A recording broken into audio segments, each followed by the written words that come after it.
नमस्कार दोस्तों, स्वागत है आप सभी का आपके अपने YouTube चैनल टेक्निकल डिलाइट में।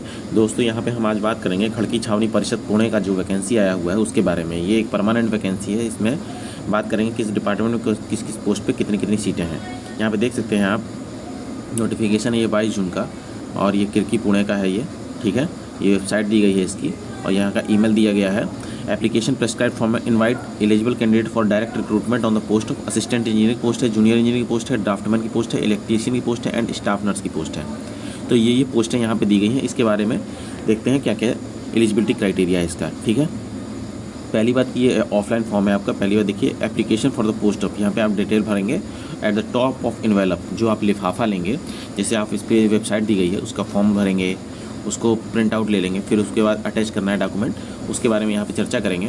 और आपको इनवेलप में डाल के तो सबसे ऊपर जो इनवेलप पे लिखेंगे तो ये चीज़ें आप लिख के किस पोस्ट के लिए आपने अप्लाई किया हुआ है तो उस पर लिख देंगे। जैसे इलेक्ट्रीशियन के लिए हो गया, अप्लाई कर रहे हैं, जूनियर इंजीनियर के लिए हो गया, तो ये उस पर आप लिख के आपको फिल करके देना है, ठीक है। चलिए आगे बढ़ते हैं। देखिए, आपका फॉर्म पहुँचने की लास्ट डेट जो है वो 15/8/2022 है, ठीक है। अप टू शाम के 5 बजे तक पहुँच जाना चाहिए।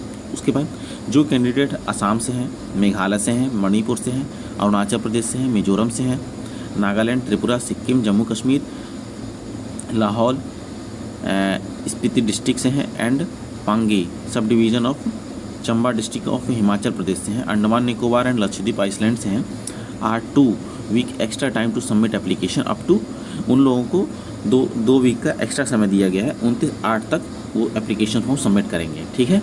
चलते हैं आगे। यहाँ पे देखिए, असिस्टेंट इंजीनियर सिविल के लिए जो पोस्ट है यहाँ पे, उसमें 2 पोस्टें दी गई हैं आपको। एक यूआर की है, एक ओबीसी की है। उसमें डिग्री होनी चाहिए सिविल इंजीनियरिंग की case.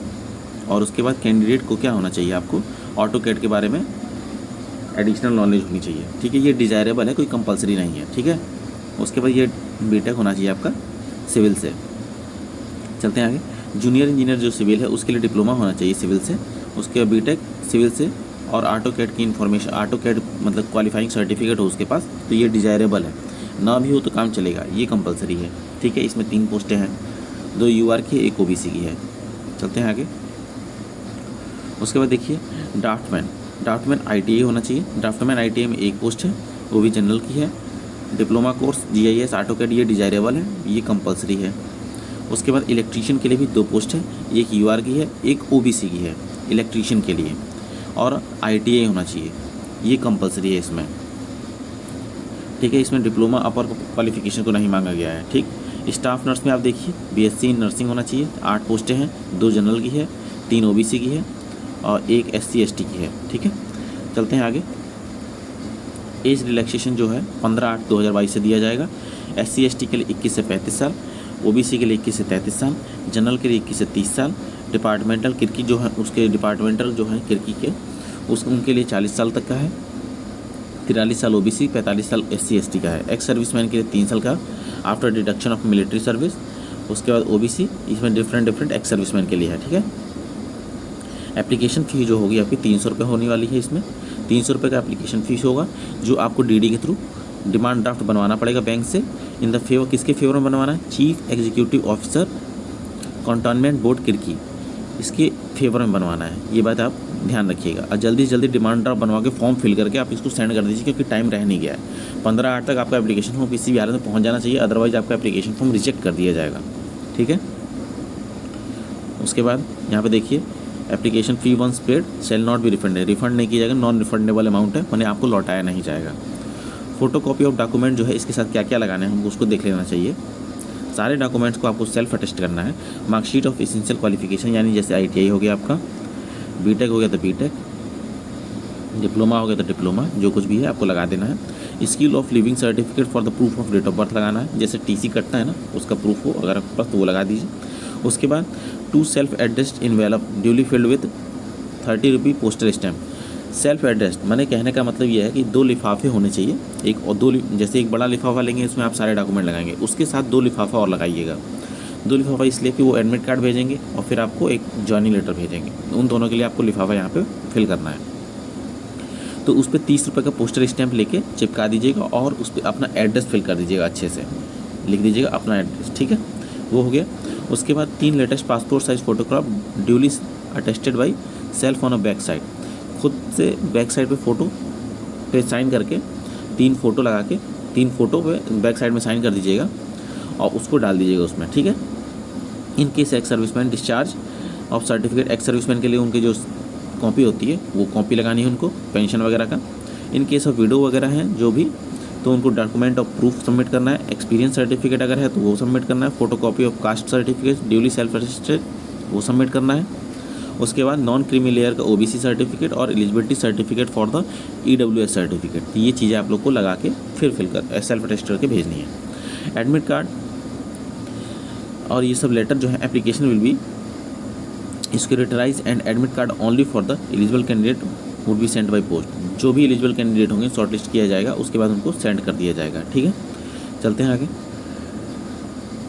Date and time venue of conduct of written examination skill test to be publish on website. जो भी डेट एंड टाइम होगा वो आपको वेबसाइट से विजिट करके आपको सारी चीज़ें मिल जाएंगी, ठीक है। यहाँ पे देखिए आप, मोड ऑफ सिलेक्शन जो है रिटन एग्जामिनेशन बेस के आधार पे होगा।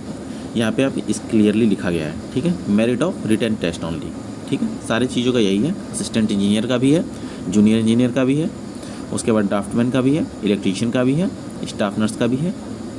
इसके बाद हम बात करते हैं सिलेबस के बारे में।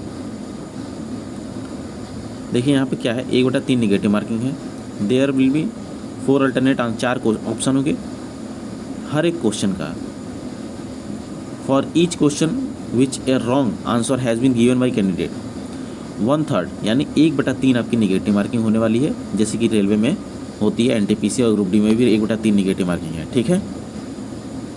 उसके बाद देखिए आगे, एलिजिबिलिटी क्राइटेरिया क्या है। Must be citizen of India, आपको क्वालिफिकेशन को फुलफिल करना होगा जो आपका एसेंशियल क्वालिफिकेशन है। बाकी 2 और मोर कैंडिडेट कैटेगरी है इक्वल मार्क एग्जामिनेशन, वो जो अगर 2 कैटेगरी एक ही सीट पे अगर 2 लोग होते हैं तो जो जिसकी ज़्यादा एज होती है उससे ले लिया जाता है। वो भी सर्टिफिकेट वगैरह प्रूव करना है, ये सारी चीज़ें हैं।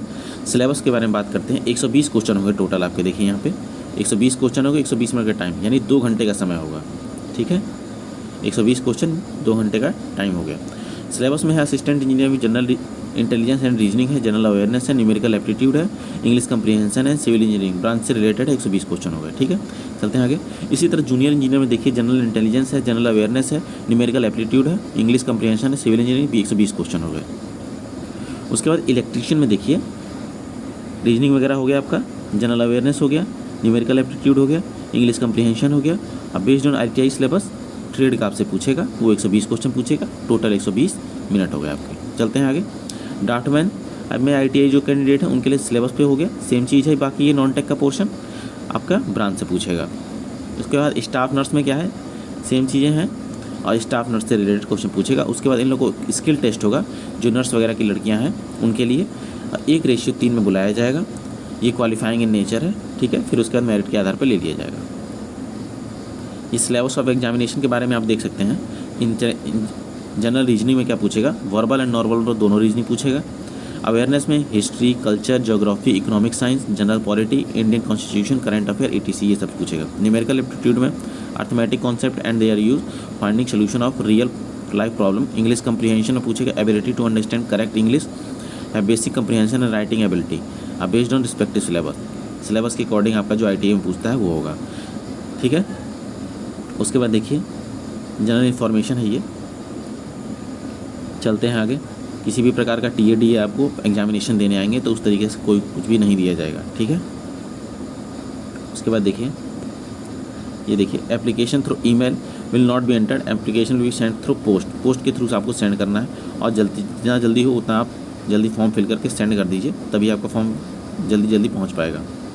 उसके बाद इस वेबसाइट पे आपको विजिट करना है, ठीक है। हमेशा चेक करते रहना है कि पेपर आपका कब है। अगर आपको कोई डाउट है तो application will be cleared from the container working day में आप 11 बजे से लेकर 5 बजे तक आप वहाँ पे फ़ोन कर सकते हैं, तो आपको जानकारी दे दी जाएगी, ठीक है। चलते हैं आगे। Wait a bit. ये सारे डॉक्यूमेंट्स आपको चाहिए शॉर्ट लिस्टिंग कैंडिडेट के लिए। एप्लीकेशन फॉर्म, आपको एप्लीकेशन फॉर्म फिल करके उसका एक फ़ोटोकॉपी आप अपने पास रख लीजिएगा, उसकी ज़रूरत पड़ेगी। Admit card of the candidate and certificate of date of birth, matriculation, caste certificate, 2 latest passport size photograph और एजुकेशनल क्वालिफिकेशन जो होंगे वो आप उसकी आपको DV के टाइम ज़रूरत पड़ेगी। ठीक है, आप फॉर्म सही से फिल नहीं करेंगे तो आपका फॉर्म रिजेक्ट कर दिया जाएगा। लेट पहुंचेगा आपका फॉर्म तो भी रिजेक्ट कर दिया जाएगा। तो ये सारी डिटेल दी गई हैं। आपने कोई गलत इन्फॉर्मेशन दी है तो भी आपका फॉर्म रिजेक्ट कर दिया जाएगा। आपको फॉर्म कैसे ऑफलाइन अप्लाई करना है इसके बारे में यहाँ बात की गई है। Candidate are required to apply offline by post by hand, no other mean mode of application will be accepted. कोई अदर तरीके से आपका फॉर्म एक्सेप्ट नहीं किया जाएगा। एप्लीकेशन इन प्रिस्क्राइब फॉर्म होना चाहिए। आप इस वेबसाइट पे ही विजिट करेंगे। इस वेबसाइट पे विजिट करने के बाद name of post applied for, application of envelope पे लिखा होना चाहिए। मैंने आपको ऊपर ही बता दिया इसके बारे में सारी चीज़ें। एप्लीकेशन ड्यूली सेल्फ अटेस्टेड होना चाहिए। मार्कशीट और ये सारी चीज़ें जो डॉक्यूमेंट होंगे उसको कैसे कैसे लगाना है मैंने आपको ऊपर ही बता दिया है, और उसको सेल्फ अटेस्ट करके देना है। ठीक है, उसके बाद देखिए जनरल इंस्ट्रक्शंस दिए गए हैं। ठीक है, और ये आपका ये ईमेल आईडी दी गई है, ऑफिस का कॉन्टैक्ट नंबर दिया गया है। इन पे आपको कोई भी क्वेरी होगी तो आप इन पे कांटेक्ट कर सकते हैं। तो ये एक वैकेंसी थी जो परमानेंट जॉब की थी। अगर ये आपके लिए बहुत बढ़िया है, आपको फॉर्म को अप्लाई करना चाहिए। तो अगर ये वैकेंसी आपको जो इन्फॉर्मेशन मेरे द्वारा दी गई है आपको पसंद आती है तो वीडियो को लाइक करें, चैनल को सब्सक्राइब करें, अपने दोस्तों में शेयर करना ना भूलें ताकि यह इन्फॉर्मेशन हर किसी तक पहुँच पाए। धन्यवाद।